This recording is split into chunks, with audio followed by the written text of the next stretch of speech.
What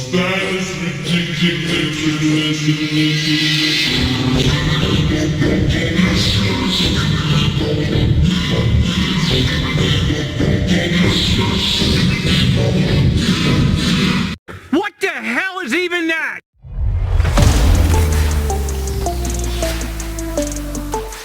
Hey, it's Mike from Junkyard Crafts and Builds, and today we're going to be looking at something a little unique and different that has been going through Targets lately, and my Target here in Maryland finally got the series in, and this is the Skibidi Toilet Deluxe Figure Series 1. Now this is 3 of the 4.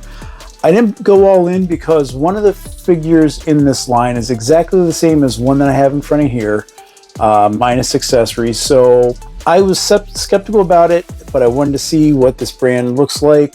So we'll see if I grab that last figure or if these are all ready to go back in the toilet, so to speak. But you know, Skibidi toilet figures, we've seen a lot of these blind bag and blind box things come out at your local Targets and Walmarts lately. So this is from a company called Bonker Toys. They're in San Diego. And, you know, we'll see what these things look like.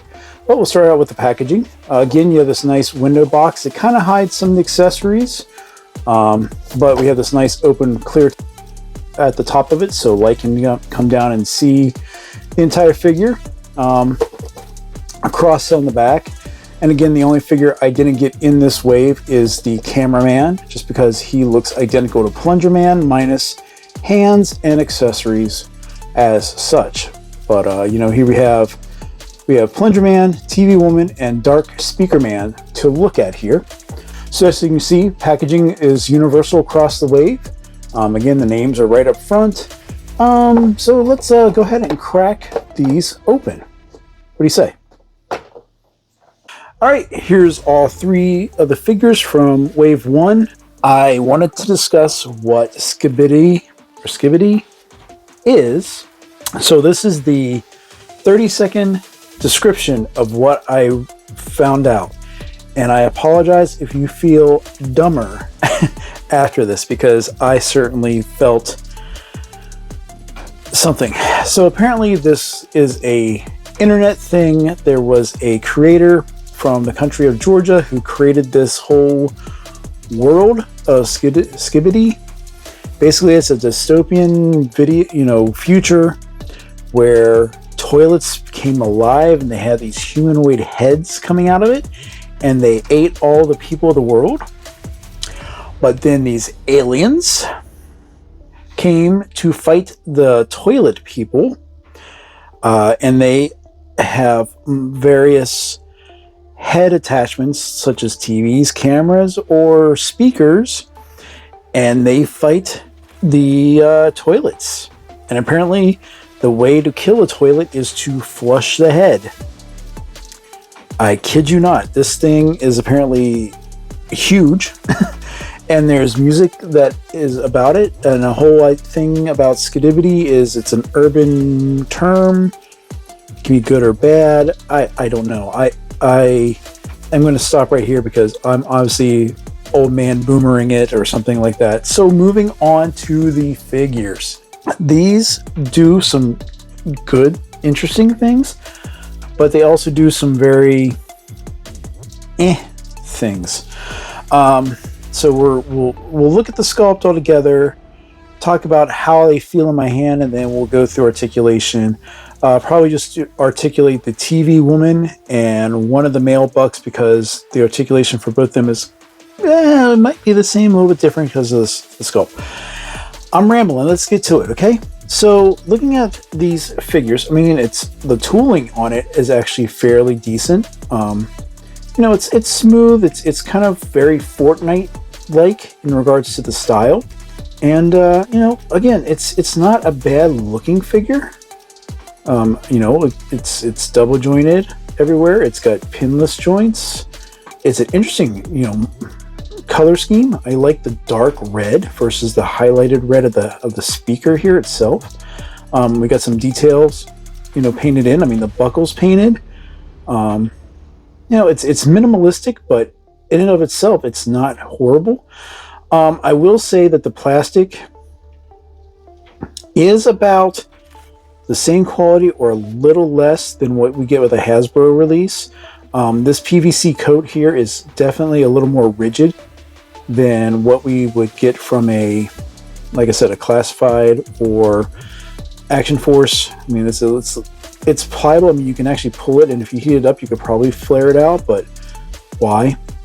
But Dark Speaker Man's not bad. I mean, again, I like the color scheme. We got this movable tie that's glued into the top here. He comes with accessories, which is another reason why I bought these two figures, because Cameraman came with no accessories. But he's got these two blades, and they are just the plainest plastic that you could get, but it's a firm... I just lost that. Round 2 after I launched that, but that just shows that this is actually a pretty firm ABS plastic. Again, no paint or anything on it, and it's just like it's a very simple sculpt, but it fits in the hand very well, nicely toleranced. Yeah, so I mean, he comes with something, at least, for this is Plunger Man, for obvious reasons. Whoops. We'll talk about that in a little bit. But again, all black with this lighter gray tie. Now this is all kind of one piece up here for the upper torso. We got this the suit coat, and then this long overcoat on this guy. Again, simple enough sculpt, a lot less paint. You know, the only real thing you get here is that accent on the camera itself. But I mean, these are $19.99 retail, and we'll talk about that when we get to final thoughts. But and then the plungers, again, very simple. We got this shiny kind of wood coppery paint on this kind of darkish red, more orange plunger portion. All right, again, hard ABS altogether. Comes with two. Again, they all slide in relatively easily. All right, let's talk about the female buck out of this wave, and this is TV Woman for obvious reasons. Again, and a really intricate sculpt here for this kind of quilted suit that she's wearing. Again, we have like the plastic for the gloves, and I should have noted that for Plunger Man. You know, his gloves are kind of like a shinier black compared to the matte of the other body, which again is really nice. Let's see, now this belt is painted on, and then the buckle is painted as an accent. We got these other accent pieces. I got a slight paint rub there, or paint scratch. And then these shiny black boots on her. But yeah, I mean, I mean, she has a fair amount of paint compared to him and him. So there she is from the back. All the legalese on the back of her head. But yeah, I mean, overall, these aren't bad looking sculpts. We're going to talk about articulation, and we're going to go with TV Woman first. Now, with obviously the size of her noggin, she's not going to get a whole lot of range, but she's on a ball joint here, and she does get a little bit down, not much of anything up, and she does obviously rotate 360. So, but I mean, you got a big TV on your head, what are you going to do? Arms, we are on some very heavy detents, but she can get a Y pose, which is good. All right, rotate 360 around. We have a bicep swivel. Now, some of the tolerances you're going to see is not the greatest, but we have bicep rotation. And like I said, we have double jointed elbows, which gets a really deep range here. Wrists, you know, due to the sculpt, and we're going to see that across all the board, I mean, you can get a rotate around, and she has a horizontal hinge, so she can put her hand in. And same with this hand here, it's a little tighter. So she can reach in, right? But she has these open gesture hands.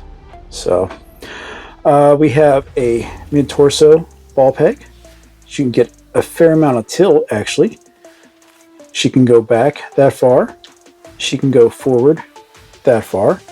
Not a lot, but you know, it's something. Sculpt's not she kind of got a bulge, has a bulge there for the sculpt. But we also have waist rotation here. We have a soft is relative, but it's a soft skirt here for the bottom part of the jacket. And that does obviously hinder the hips going out. There are no drop downs, but it does hide a thigh cut there. Again, you're not going to get much out of her.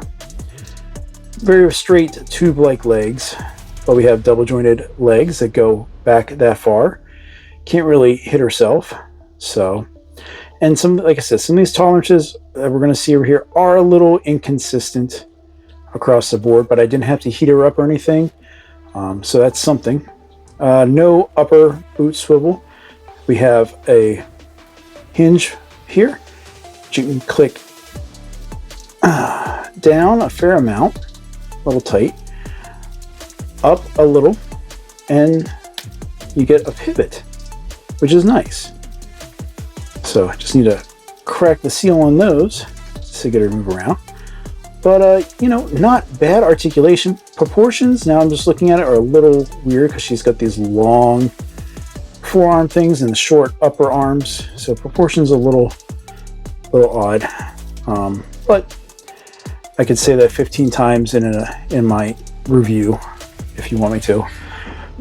But I'm not going to do that. So let's pick Dark Speaker Man, and we'll kind of go through things a little faster. Now, with him, you get a little more range down. Up's about the same. We got our 360. He's on some D10s as well, a little tighter. But he's going to strike a T-pose at least. Bicep. We have our double jointed elbows as well. Hands are the same because of the sculpt. You're going to get a rotation, and he has, let's see if I can tell here, he's got horizontal hinges as well on both arms. See a little bit of a cut there. Yes, it's not painted to match. You guys can yell about that later. So, mid-torso, not really much going on there, front or back. Again, with the coat, it's really limiting that. Waist rotation. Legs, you can get up to 90. We got our thighs. And of course, double jointed.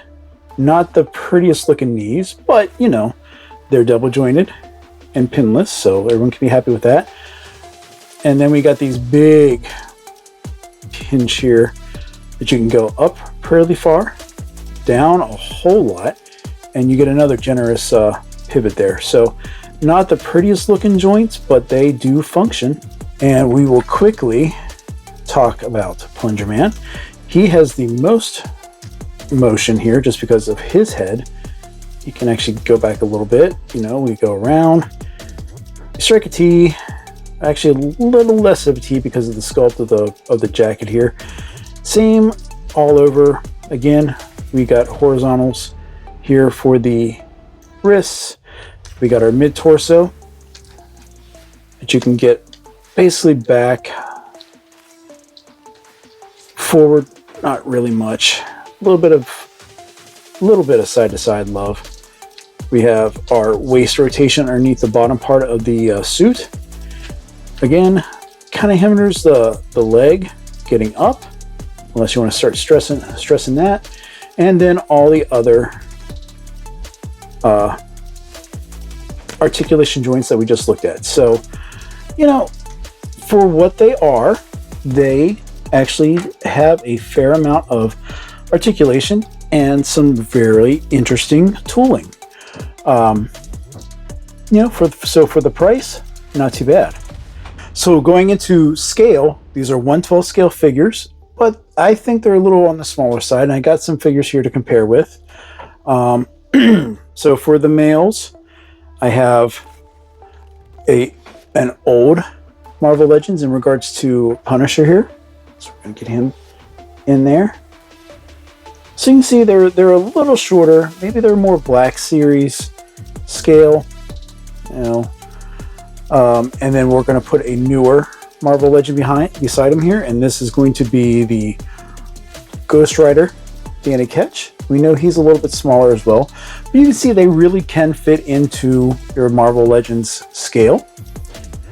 For another male buck, we have the BBTS exclusive Night Op Senshi from Valaverse, and again, the scaling isn't bad. You know, it's again, they're going to be a little smaller, not as thick, especially, you know, proportionally with the legs and stuff. It's very stylized, but still, it can work. And for our female buck, I pulled the Valaverse Pandora to stand here. Here she will. There we go. And as you can see, she is just a little bit taller, again, a little broader, but, you know, if you want to add these in, so be it. But the other reason I really wanted to see these guys is because I think they would be great fodder. So let's see what we can do about these heads. So we're going to bring back an older segment from some of my videos from last year called Will He Vala? So we're going to try to take this camera off and see what the ball peg situation looks like. And then we're going to try, and this one I just pulled out here, but we're going to try this Valaverse Arctic Steel Brigade head. So we're going to see what we have here with this guy. All right, so that was a kind of a bit of a pain, but here's what we see is that it's kind of a reverse look here. So it is just a single ball peg, at least for this guy, going into the neck sculpt area. And, you know, that is the ball peg you see here. So you'd have to kind of, you know, get an actual neck attachment. Interesting to say the least that it's a kind of reversed ball peg situation that we see here. So let me get him back in. There we go. So now that is crazy loose, now that I remove that. And I'm imagining it's the same thing for this guy as well. I'm thinking that is the case, just looking into the head. So if you were trying to use these guys for fodder, be aware that you're going to have to maybe put another peg or something in there. Are these guys going to Vala? No. So we're just going to move past that and go to, you know, final thoughts. So final impressions of the Skibidi Toilet Deluxe Figure Series 1 set. Again, minus cameraman. They are an interesting foray for this line. Again, knowing the history behind this, wow. Some parts of the internet and YouTube I don't want to follow and look into, but as a toy line, it's not bad. I mean, the closest thing I could say to like the feel and the articulation is like a Jazzwares or Jack specific type of toy. The plastic does feel plastically, but it's not like shampoo bottle plastic. It's got a nice feel to it, but I think it's just because, you know, it's such a simple, I say that base in a very broad sense, a simple sculpt. Again, because we have the quilt work here in the tooling for the female buck, that's pretty interesting. They're not bad. You know, the articulation, it's basic for some parts, but it also is very functional in regards to the fact that the double joints, maybe not the prettiest, but they do function. Weapon tolerances, the weapons themselves are solid, and they fit in the hands perfectly. I mean, the hands aren't going to be, they're not pliable or anything like that, so they slide in place. You know, the thing that kind of keeps this within the $20 price point is you're not going to get a lot of accessories. And like I said, with TV Woman and with Cameraman, you're getting no accessories with them. But with Plunger Man, you're getting 2 plungers, and obviously for Dark Speaker Man, you're getting 2 blades. What else do I want to say? I mean, they're decent enough toys. Are they going to be perfect fodder for collectors or customizers? Obviously, a customizer who can enhance can obviously go ahead and, like, you know, pull off the heads, build an adapter piece into that torso, and put on an action figure head of your choice. But for those that are not going to do that, I mean, if you have your Fortnite series, these guys will fit in, I think, perfectly for that. For anything else, it's going to be a stretch. they're very, it's going to be very niche, I think, for most collectors. So am I going to recommend them to you? I would say overall for most collectors, no. You're not going to get the articulation that I think you're expecting, so to speak, in regards to, like, you don't have drop downs, you don't have like a boot cut or anything like that, but you do have a nice ankle ball joint that gives you a lot of range. And in some of my pictures that I showed on Instagram and here on the channel, you can put them in some pretty interesting poses. But I think it's just the limiting factor of, you can't just pop the head off and put on a Marvel Legends head and call it a day, as much as I want that. So, they exist. They exist. And if you want to get them in your collection, you can go to your Targets. I think they're going to have them. I'm not sure if Walmart is going to have them or not, but like I said, I found these three. I found the entire wave at my local Target here in Maryland. So, if you're on the lookout for some new figures and a new design, and if you're into this world, then you're in for a treat. So that's that's everything I have for these guys. So as always, I want to thank you for watching. I know things have been not out as often as I want, but when I do put something out, hopefully you guys are entertained. That's my goal, and I just want to play with toys. So yeah, that's everything, guys. I'll talk to you again soon. Bye.